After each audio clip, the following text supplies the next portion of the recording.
बिस्मिल्लाहिर्रहमानिर्रहीम। Welcome to my YouTube channel Aamir Shakoor.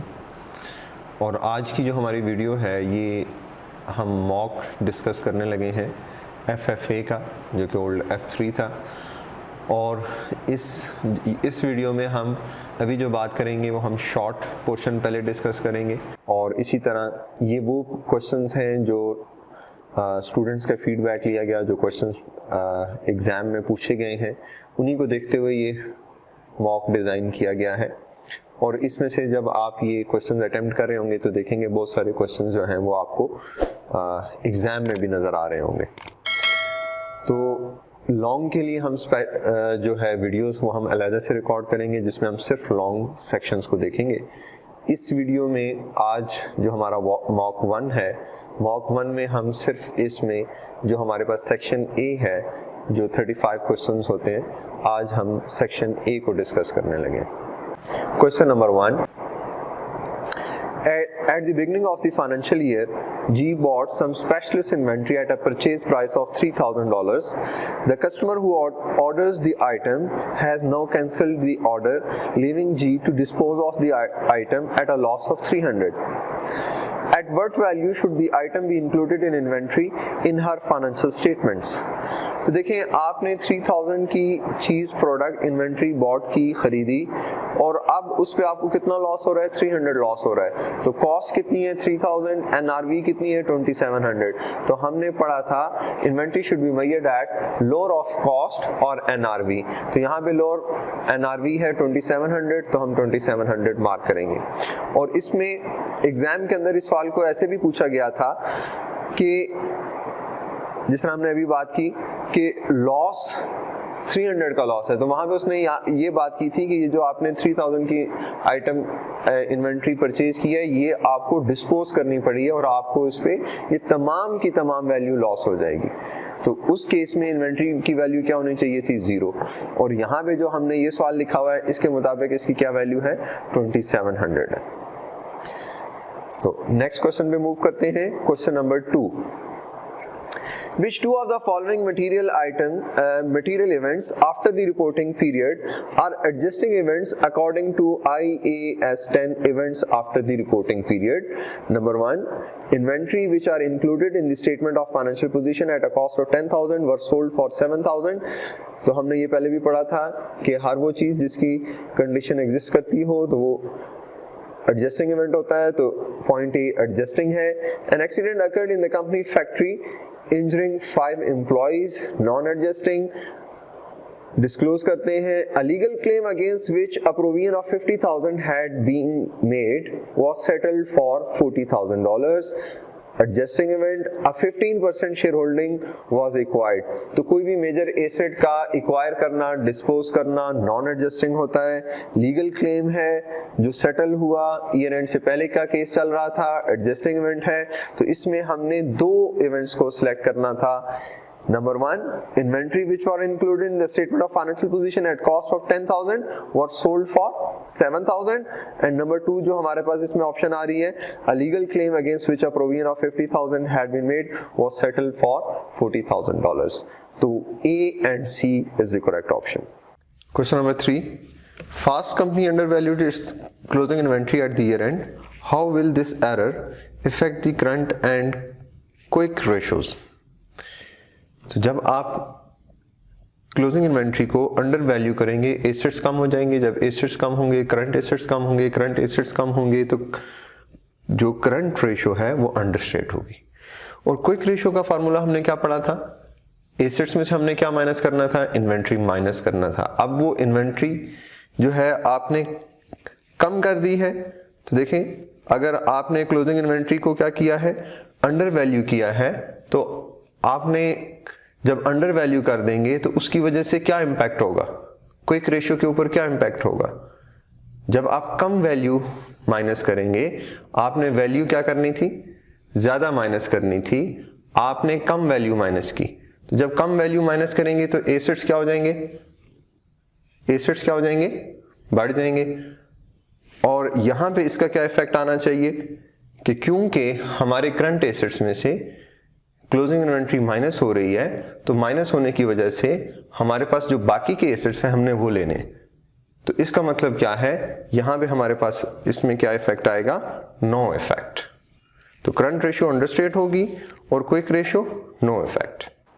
Question number 4, Michael is the general manager of S company.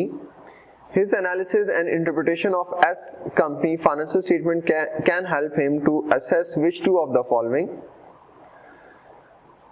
the average length of time it takes customer to make a payment, the productivity of individual employees, the annual growth in the company revenue, the remaining useful life of individual non-current assets। तो जब आप financial statement देखेंगे तो आपको कौन सी चीजों का पता चलेगा, average length of time, yes आप फाइंड कर सकते हैं रिसीवेबल कलेक्शन पीरियड के फॉर्मूला से। The productivity of individual employees, no individual employee की आपको प्रोडक्टिविटी फाइनेंशियल स्टेटमेंट में नजर नहीं आ रही होगी। Annual growth of company, yes. The remaining useful life, remaining useful life भी आपको नहीं पता चल रही होगी इस नॉन करंट एसेट्स की। तो हमारे पास करेक्ट ऑप्शन आ गया 1 and 3। Question number 5, Yasir is finalizing his year-end financial statement and has not yet made any adjustment for prepayment for expense items. What will be the impact on Yasir draft profit and draft total assets of adjusting for this year-end prepayments? तो जब आप प्रीपेमेंट्स को adjust करेंगे तो आपके profits क्या हो जाएंगे, इंक्रीज हो जाएंगे और प्रॉफिट इंक्रीज होंगे, और साथ ही साथ जब आप एसेट रिकॉर्ड करेंगे, करंट एसेट रिकॉर्ड करेंगे, तो टोटल एसेट्स भी आपके इंक्रीज हो जाएंगे। तो नॉर्मली आपने देखा था FA2 में वो प्रॉफिट और नेट एसेट का रिलेशन आपसे पूछा करता था, यहाँ पे उसने प्रॉफिट और टोटल एसेट्स की बात कर दी। तो जब हम इसे एडजस्ट करेंगे, हमने प्रीपेमेंट की एंट्री भी पढ़ी थी, debit prepayment credit expense, expenses हमारे कम हो जाते हैं, प्रॉफिट हमारा इंक्रीज हो जाएगा और हमारे एसेट्स भी इंक्रीज हो जाएंगे। Question number 6.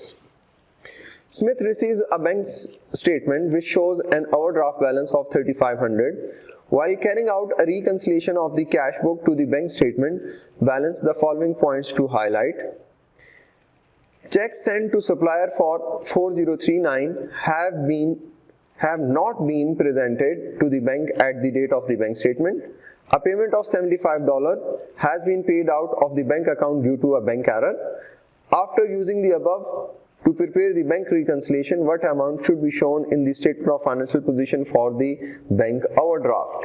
तो अभी आपके पास बैंक स्टेटमेंट का नेगेटिव बैलेंस ओवरड्राफ्ट 3500 शो हो रहा है। ये कौन सा बैलेंस है, बैंक स्टेटमेंट का। और आपको क्या बताया है, अनप्रेजेंटेड। तो अनप्रेजेंटेड क्या हो जाते हैं, माइनस हो जाएंगे 4039। और बैंक एरर, बैंक एरर क्या है कि बैंक ने गलती से आपके अकाउंट से 75 डिडक्ट कर लिए, तो उसे ठीक करने के लिए वही 75 ऐड बैक हो जाएगा। तो this is the revised correct adjusted balance that should be reported in statement of financial position. This is 7464। तो हमें ऑप्शन में नेगेटिव लिखने की जरूरत नहीं है क्योंकि उसने कहा है what overdraft should be shown. तो ओवरड्राफ्ट कितना होगा 7464, बट हमें नेगेटिव साइन की जरूरत नहीं है। Question number 7, all John sales are cash sales. During the year he made sales of 45,780 and banked 36170. He paid sundry expenses in the cash of 2200 and wages 4580 in cash. His opening cash balance was 360. What is his closing cash figure? तो opening cash हमारे पास कितना given है, 360। Opening cash 360 हमारे पास given है, हमें cash का laser चाहिए। Opening cash 360, bank sales से कितने पैसे आए हैं, कैश सेल्स, उसने कहा तमाम सेल्स कैश सेल्स है। आपने बैंक में कितने पैसे डिपॉजिट करवाए हैं, 45780। एक्सपेंसेस कितने किए हैं, 2200। और वेजेस कितनी पे की हैं, 4580। अब आप इसे बैलेंस कर लेंगे, आपके पास क्लोजिंग बैलेंस आ रहा है 3190। This is the option. A fire in the office of O Media on 22nd March 20x6 destroyed various accounting records. The following credit sales information relating to the period from 31st December 20x5 until 22 March 20x6 are available. Cash received from credit customers 76,100. Contra entries 3,400, discount allowed 5,200, interest charge on our due accounts 3,200. On 31st December, trade receivable amounted to 65,600, and on 22nd March they were 68,400. What is the credit sales revenue for the period from 31st August until 22nd March 20x6? तो आपको यहाँ पे इस question के अंदर receivable ledger control account का सारा data given है। आपके पास ओपनिंग रिसीवेबल्स हैं 65,600 ओपनिंग रिसीवेबल्स, देन हमारे पास क्लोजिंग रिसीवेबल्स गिवन है 68। ये आप लास्ट लाइन जो हमने पढ़ी उसमें ओपनिंग और क्लोजिंग रिसीवेबल्स गिवन थे। फिर हमने कैश जो रिसीव किया वो 76,100 का है, कॉन्ट्रा हमारा 3,400 का हुआ, डिस्काउंट अलाउड 5,200 है, इंटरेस्ट चार्ज 3,200 है। अब हम इस लेजर को बैलेंस कर लेंगे और यहां पे जो बैलेंसिंग फिगर आएगी वो हमारे पास क्या आएगी, क्रेडिट सेल्स। ठीक है, हमने पहले भी पढ़ा था कि रिसीवेबल लेजर 5 वजहों से क्रेडिट हो सकता है, when we receive cash, contra, discount, इसके अलावा 2 चीजें और कौन सी हो सकती हैं, sales return and irrecoverable debt. और डिस्काउंट कौन सा आता है, डिस्काउंट अलाउड। ये है इंटरेस्ट चार्ज ऑन। नॉर्मली हम कस्टमर को इंटरेस्ट चार्ज नहीं करते, अगर हम इंटरेस्ट चार्ज कर रहे हैं तो ये देखें, ये FFA का क्वेश्चन है एग्जाम का, तो एग्जामिनर ने ये चेक करना चाहा है कि आपको पता है कि अगर इंटरेस्ट चार्ज किया जा रहा है ओवरड्यू अमाउंट पे तो उसकी ट्रीटमेंट क्या होगी, उसकी वजह से आपके रिसीवेबल्स इंक्रीज होंगे। तो यहाँ पे जब आप बैलेंस करेंगे तो 84,300 is your answer. Next question पे मूव करते हैं। Question number 9। Extracts from the accounts of a division are as follows: gross profit, operating profit, profit after tax, total assets, current liability. What is the pre-tax return on capital employed? तो capital employed का हमने क्या formula पढ़ा था, operating profit divided by capital employed. Capital employed का formula है total assets minus current liabilities. तो 3800 minus 1300, 2500 capital employed और हमारे पास ऑपरेटिंग प्रॉफिट है 320। तो 320 डिवाइडेड बाय 2500 हमारे पास आंसर आ जाएगा 12.8। कैपिटल एम्प्लॉयड का क्या फार्मूला है, total assets minus current liabilities या capital plus non current liabilities. तो हमें ये 2 वैल्यूज दी गई हैं, तो यहां से हम क्या निकाल लेंगे, टोटल एसेट्स हैं 3800 माइनस करंट लायबिलिटीज हैं 1300, तो हमारे पास क्या आ जाएगा 2500। तो capital employed 2500, operating profit 320 into 100, answer is 12.8%. Next question पे मूव करते हैं। Question number 10।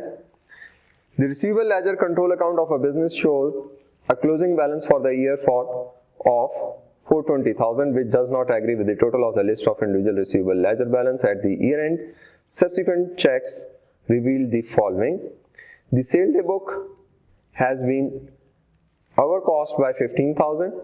A debit balance that had been extracted from the sale ledger of 10,000 had been incorrectly recorded in the list of balance as a credit balance.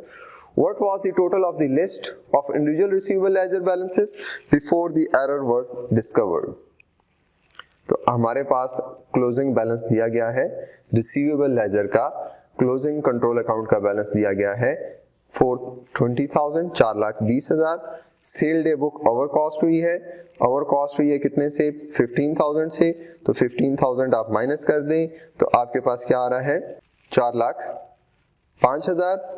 A debit balance that had been extracted from the sale ledger of 10,000 had been incorrectly recorded in the list as a credit balance. तो आपने add करना था, आपने क्या कर दिया? Minus कर दिया। तो आप जब इसे एडजस्ट करेंगे तो कितना इससे माइनस करेंगे? 20,000 माइनस करेंगे। तो 20,000 4,05,000 में से जब आप 20,000 माइनस करेंगे तो आपके पास आ जाएगा 385,000। This is the correct option. Question number 11. A company had the following equity at the beginning of its financial year.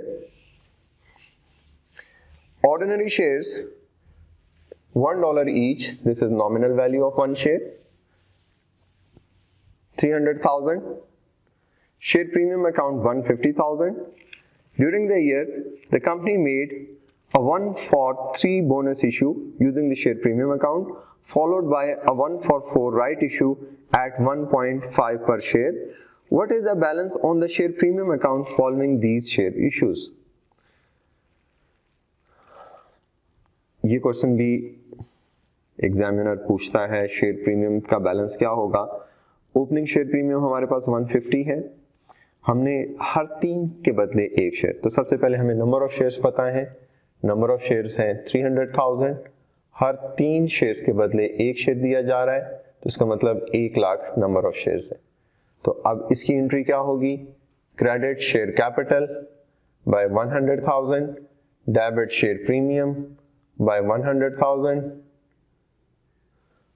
तो हमारे पास अब कैपिटल कितना हो चुका है? हमारे पास शेयर कैपिटल ऑलरेडी कितना था? 300 प्लस 100 हो चुका है। प्रीमियम हमारे पास ओपनिंग कितना था? 150 में से 100 माइनस हो गया। नेक्स्ट क्या है इसमें? कहता है followed by 1-for-4 right issue. अब जब आपने राइट इशू किए हर 4 के बदले 1, अब टोटल नंबर ऑफ शेयर्स कितने हो चुके हैं हमारे? 400,000, हर 4 के बदले 1 शेयर। तो इसका मतलब फिर आपने कितने शेयर्स दिए? 1 लाख। और कितने के शेयर दे रहे हैं? 1.5 का। तो 1.5 में से आप एक्स्ट्रा कितना चार्ज कर रहे हैं? 0.5। तो 0.5 हमारा कहां पे चला जाएगा? प्रीमियम में। अगर मैं इसकी डबल एंट्री लिखूं तो debit cash 150,000, credit share capital 100,000, credit share premium 50,000।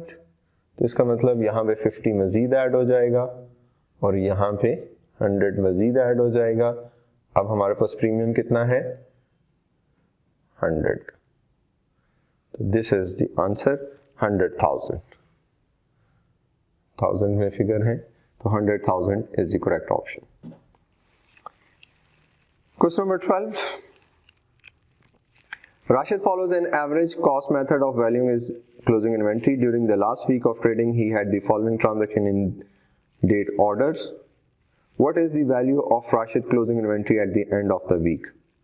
तो अगर आप देखें परचेजेस आपको पास नजर आ रही हैं, 100 यूनिट्स मल्टीप्लाई बाय 2.5, 250, 50 इंटू 4, 200। तो टोटल इन्वेंट्री आपकी वैल्यू आ गई 450 डिवाइडेड बाय 150, आपके पास एवरेज कॉस्ट आ गई। और 70 यूनिट्स आपके पास जो रह गए हैं उसको आप मल्टीप्लाई कर देंगे। एवरेज कॉस्ट 3 आ रही है, 3 से मल्टीप्लाई करेंगे तो आपके पास 70 मल्टीप्लाई बाय 3 210। तो आपके पास ऑप्शन आंसर क्या आएगा? 210। Question number 13. J was owed 500 from a customer who has gone bankrupt.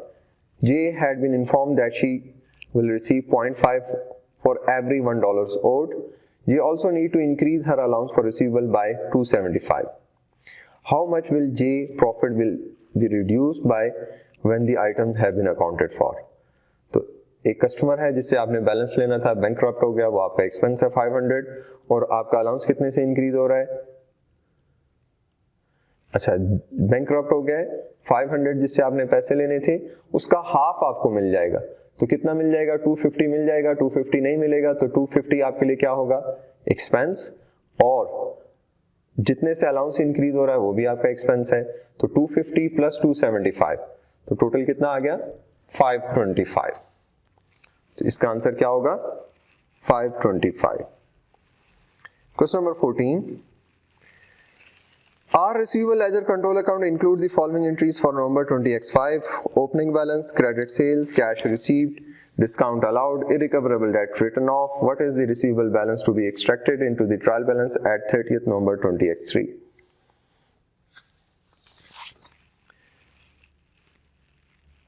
आपने यहाँ पे रिसीवेबल लेजर बनाना था, ओपनिंग बैलेंस भी गिवन है, क्रेडिट सेल्स भी गिवन है, कैश रिसीव भी गिवन है, डिस्काउंट अलाउ भी गिवन है, इररिकवरेबल डेट्स भी गिवन है, तो आपके पास क्लोजिंग, और आपको पता है ओपनिंग बैलेंस डेबिट साइड पे आएगा, क्रेडिट सेल्स डेबिट साइड पे आती हैं, और क्रेडिट साइड पे हमने अभी बात की थी cash receive, discount allow, contra, irrecoverable debt, sales return, ये क्रेडिट साइड पे आएंगी।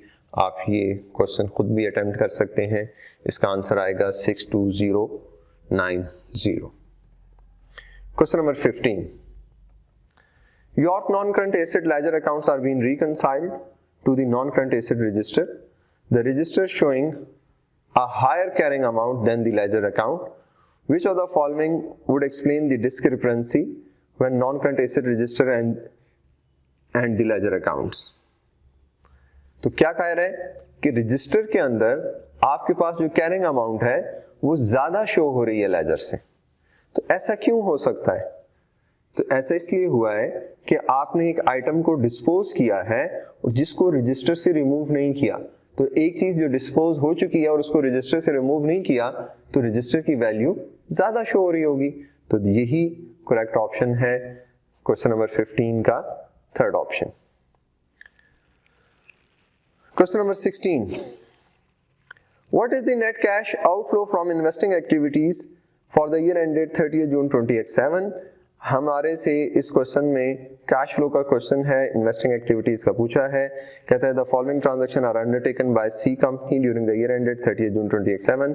Non current asset was sold for the year 85,000 which is cash inflow positive value and new assets were required for 125 negative value. The company purchased non-current assets investment for 15,000 negative value, received investment income on them of 5,100 positive value. Non-current assets were revalued during the year by 20,000.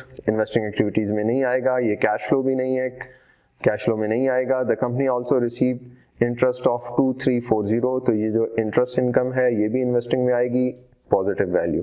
तो अभी तक जो हमने question पढ़ा इसमें से negative value क्या थी? 125 और 15,000, और पॉजिटिव कितनी है? 85,000, 5,100 एंड 2,340। तो हमारे पास नेट कैश कितना आ रहा है? 4,7,560 which is negative balance outflow. Question number 17. The following information relates to L company for the year ended 30th September 20x1: receivables, sales revenue, cost of sales, closing inventory, trade payables, bank overdraft. What is the current ratio of L company as at 30th September 20x1? तो current ratio का क्या formula है? Current assets divided by current liabilities. तो current liabilities में हमारे पास payable है, overdraft है 40,000 ये हो गया, और assets में क्या कुछ है? receivables है, क्लोजिंग इन्वेंट्री है। तो 160 के हमारे पास एसेट्स हैं, 40,000 के हमारे पास लायबिलिटीज हैं। तो हम 160,000 डिवाइड बाय 40,000, तो आंसर क्या आ जाएगा? 4। तो 4:1 हमें क्वेश्चन के अंदर जस्ट 4 लिखेंगे, और आप समझने के लिए 4:1 का मतलब क्या होता है कि $1 पे करने के लिए you have $4। Question number 18, a company experience an increase in inventory of 250, a decrease in the bank balance of 400, and increase in the trade payable of 1,200. What would be the movement in the working capital? Working capital में क्या movement हुई है? Inventory increase हो रही है तो आपने पैसा इन्वेस्ट करना है वर्किंग कैपिटल में। पेबल में इंक्रीज आ रहा है तो इसका मतलब लोगों का पैसा हमारे पास आया है, और बैंक से बैलेंस क्या हो रहा है? कम हो रहा है। तो हम इन तीनों को नेट करेंगे तो हमारे पास क्या आ रहा है? हमारे पास नेट इंक्रीज आ रहा है वर्किंग कैपिटल में बाय 1050। क्वेश्चन नंबर 19, आपको काफी लेंथी सा क्वेश्चन नजर आ रहा है। Land, building, machinery, total value है, एडिशंस हैं, डिस्पोजल हैं, कॉस्ट, डेप्रिसिएशन का डाटा गिवन है, और आपसे कहता है using the information in the property, plant and equipment notes above, which two of the following statements are correct? तो टू स्टेटमेंट कौन सी करेक्ट है? The property, plant and equipment reported in the statement of financial position at the end of the year is 195,000 million. Check करें तो हमारे पास opening value 195 की है, क्लोजिंग वैल्यू 224 की है, तो ये ऑप्शन करेक्ट नहीं है।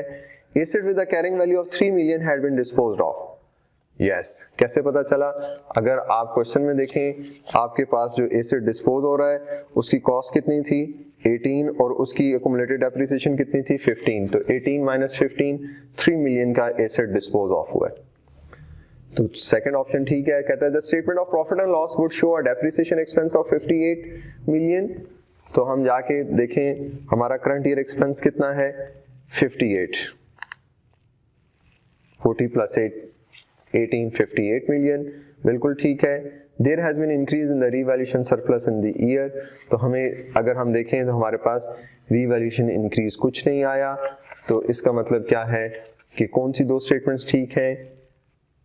Second and third. Question number 20, what was Jack profit और लॉस फॉर द ईयर?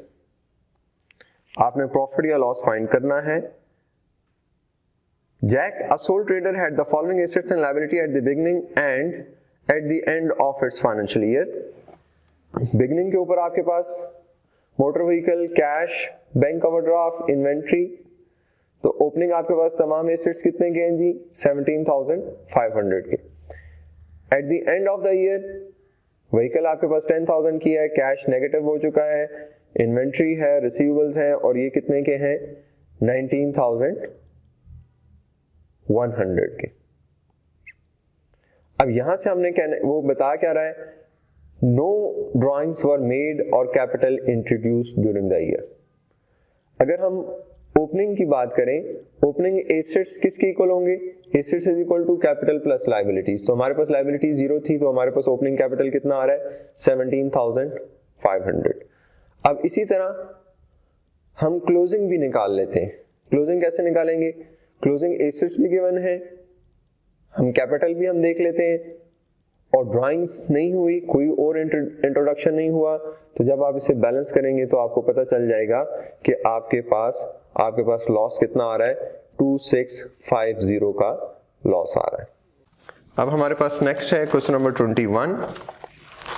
कहते हैं J has purchase office furniture and has treated the cost as a revenue expense, what is the impact of this error? Furniture को, asset को आपने expense बना दिया, तो जब एसेट को एक्सपेंस बनाएंगे तो क्या होगा? नॉन करंट एसेट्स अंडरस्टेट हो जाएंगे और प्रॉफिट्स ओवरस्टेट हो जाएंगे। Question number 22, a business boys a machine on 31st August 2007, cost is $50,000, expected useful life 7 years, expected residual value $1,000. On 1st January 2008, the machine is revalued to $41,000 with no change in residual value or remaining useful life. The accounting policy for depreciating machinery is straight line with full year charge in the year of acquisition and disposal. What should the depreciation charge in the statement of profit and loss for the year ended 31st December 2008?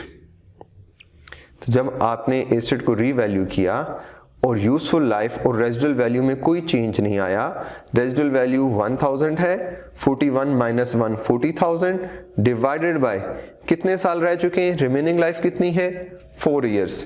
तो 40,000 divided by 4 which is 10,000। Depreciation कितनी charge होगी? 10,000 charge होगी। क्योंकि हमने कब asset खरीदा था, कितने साल हो चुके हैं हमारे पास, 3 साल गुजर चुके हैं, 4 साल रिमेनिंग लाइफ है, तो जो रीवैल्यूड अमाउंट है -1000 divided by 4। Question number 23, the analysis of financial statement and the calculation of ratios can help management assess the position and performance of their business. Which two of the following ratios assist management in specifically understanding the liquidity of their company? ये हमें पता है liquidity के लिए 2 ही ratios थी, current ratio and quick ratio. K has lost his accounting records due to a flood at his premises. He is trying to calculate his sales figure for the year. The following information is available: opening cash, closing cash, payment to supplier, opening receivable, closing receivables. There were no receipts or payments other than described above. What were K's sales for the year? हमारे पास cash भी है, receivables भी है। अगर हम receivable को यहाँ पे देखें तो हमारे पास रिसीवेबल्स कितने गिवन है जी, ओपनिंग रिसीवेबल्स 12000 है और क्लोजिंग रिसीवेबल्स 16000 है, और रिसीवेबल से रिलेटेड कुछ नहीं हमें गिवन, हमें रिसीवेबल से रिलेटेड और कुछ नहीं गिवन। तो इसका मतलब हमें कैश का डाटा भी गिवन है। हम कैश का डाटा देखते हैं, क्या गिवन है, कैश ओपनिंग है 24,000, क्लोजिंग है 14,000। तो ये 2 वैल्यूज हमारे पास कैश की गिवन है। इसके बाद कहते हैं पेमेंट टू सप्लायर, हमने पेमेंट्स कितनी की हैं, 69,000 की पेमेंट्स की हैं सप्लायर को। तो जब हम इसे बैलेंस करेंगे तो हमें पता चल जाएगा कि हमने कैश कितना रिसीव किया है क्रेडिट कस्टमर से, विच इज 59,000। ये बैलेंसिंग फिगर आ गई, cash receive from credit customer. तो cash receive from credit customer हमारे पास आ गया 59,000। तो अब यहां पे हमारे पास सेल्स की वैल्यू आ जाएगी, विच इज 63,000। आपके पास ऑप्शन गिवन है। तो अब आप ये देखें कि हमें एक ही सिनेरियो में 2 लेजर्स बनाने पड़े। पहले हमने कैश का लेजर बनाया, वहां से हमने क्या निकाला, cash receive from credit customers, वो बैलेंस हमने इधर यूज किया रिसीवेबल लेजर के अंदर। तो हमें पता चल गया कि हमें सेल्स, हमारी टोटल सेल्स कितनी हुई है।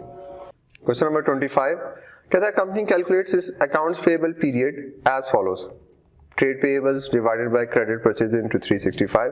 Which of the following factor will cause the account payable payment period in days to be higher compared to previous year? An extension of the credit period offered to its customer. तो customer को अगर आप offer कर रहे हैं तो वो receivable days से ताल्लुक रखता है, पेएबल डेज से नहीं है। Poor long-term financial management resulting in the use of extended trade credit from supplier. Yes, इसी वजह से आपके डेज बड़े होंगे।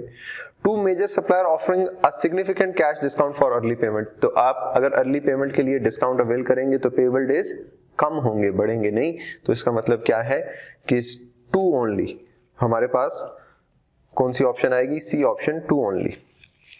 Question number 26, a company made a profit for the year of 18,050 after accounting for depreciation of 1250 during the year. Non-current assets were purchased for 8,000, receivable increased by 1,000, inventory decreased by 1,800 and payable increased by 350. According to IAS 7 statement of cash flows, what should be the increase in cash and cash equivalent during the year? तो अब देखें हमारे पास profit given है, depreciation non cash expense है, add back होगा, आपने non current assets purchase किए हैं, आउटफ्लो है, नेगेटिव आएगा, रिसीवेबल्स इंक्रीज हुए हैं, नेगेटिव होगा, इन्वेंट्री डिक्रीज हुई है, पॉजिटिव होगा, पेएबल इंक्रीज हुए हैं, पॉजिटिव होगा। तो आप इन तमाम को नेट करें तो हमारे पास 13150 आंसर होगा। Question number 27. A tire manufacturing company spent the following on research and development: 20,000 researching a new rubber modeling technique. तो डेवलपमेंट है, एक्सपेंस होगा। 30,000 developing a new tyre for production in 12 months time. तो आप develop कर रहे हैं, development है, तो ये हमारे लिए नॉन इंटेंजिबल एसेट होगा, स्टेटमेंट ऑफ फाइनेंशियल पोजीशन में लिखा जाएगा। $40,000 developing a die for tyres which is unlikely to be commercially viable.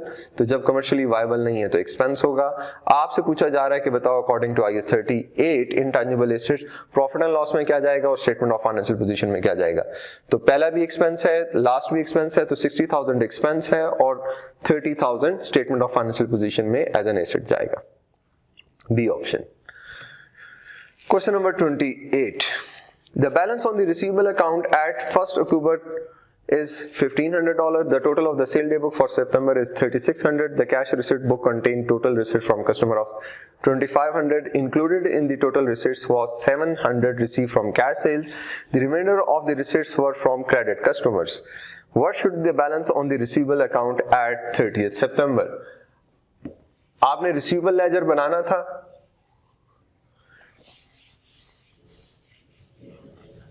क्या पूछा जा रहा है? कहते हैं जी ओपनिंग रिसीवेबल है 1500 का, तो ओपनिंग हमारे पास कितना आ गया 1500।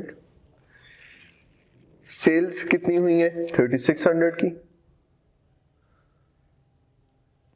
फिर क्या कह रहा है जी कि आपने टोटल जो कैश रिसीव किया वो 2500 है, इसमें से 700 कैश का है, तो 700 माइनस कर दें तो इसका मतलब क्रेडिट कस्टमर से आपने कितना कैश लिया है 1800।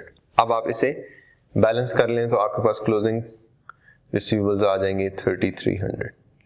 सिर्फ इसमें एक ये बात थी, कैश रिसीव, उसने टोटल कैश रिसीव बताया हुआ था। हमने क्या पढ़ा है कि रिसीवेबल लेजर कंट्रोल अकाउंट में cash receive from credit customer आता है, ना कि टोटल कैश रिसीव आता है।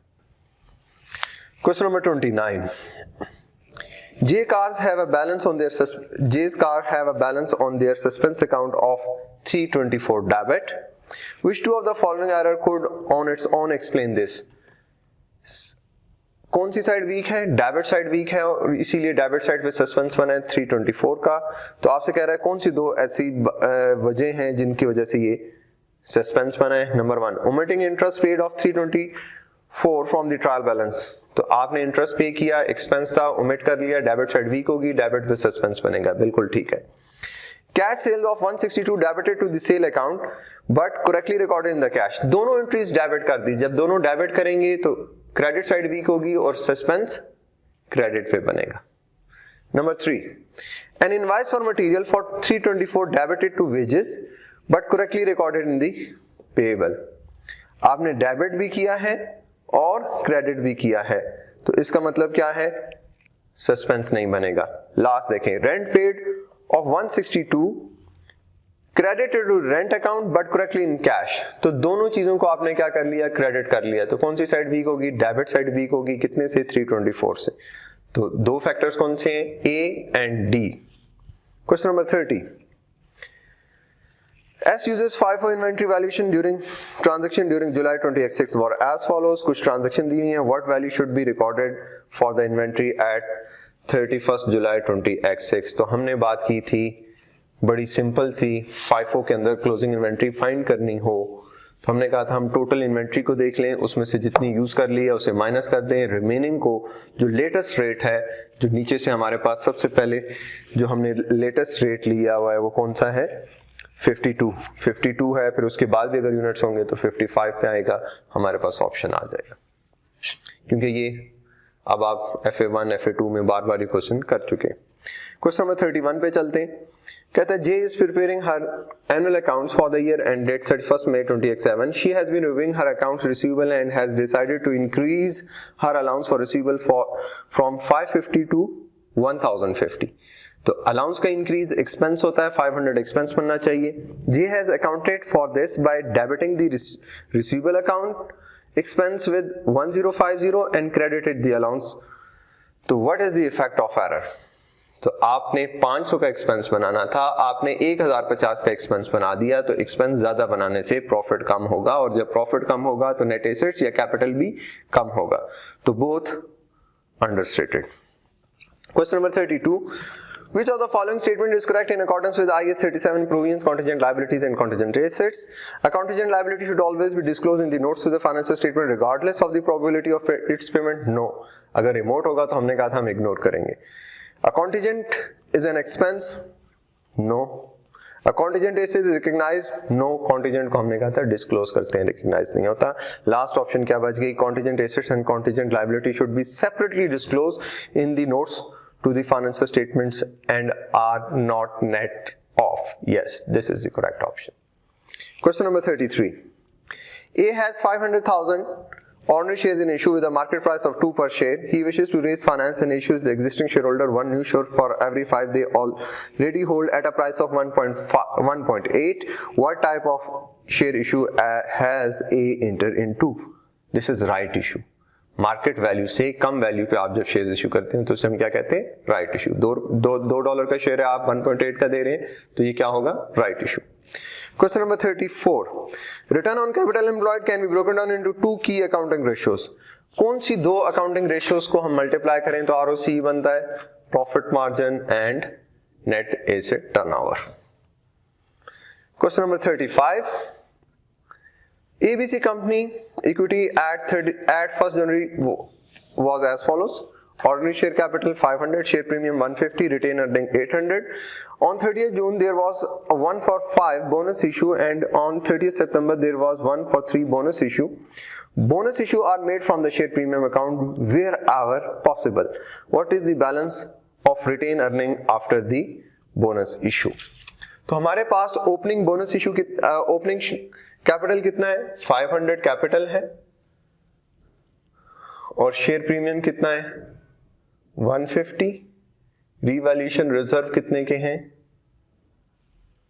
800 नहीं, रीवैल्यूएशन नहीं, रिटेन अर्निंग हमारे पास है 800। ये हमारे पास डाटा गिवन है। अब कहते हैं 30 जून को 1 for 5, हर 5 के बदले 1, तो कितने शेयर्स आपने दिए? 100 शेयर्स दिए, तो 100 कैपिटल में ऐड हो गया, प्रीमियम से माइनस हो गया। क्यों? क्योंकि ये कौन सा इशू है? Bonus issue. अब टोटल नंबर ऑफ शेयर्स कितने हो चुके हैं? 600। फिर आपने क्या किया? हर 3 के बदले आपने 1 शेयर दिया, तो 3 के बदले 1 शेयर दिया, तो इसका मतलब क्या है? आपने 6 lakh total number of shares हैं, हर 3 के बदले 1 शेयर दे रहे हैं, तो आपने कितने शेयर दिए? 2 लाख शेयर्स दिए। तो अब 2 लाख यहां पे क्या होगा? ऐड होगा। अब यहां पे कितना बैलेंस रहता था?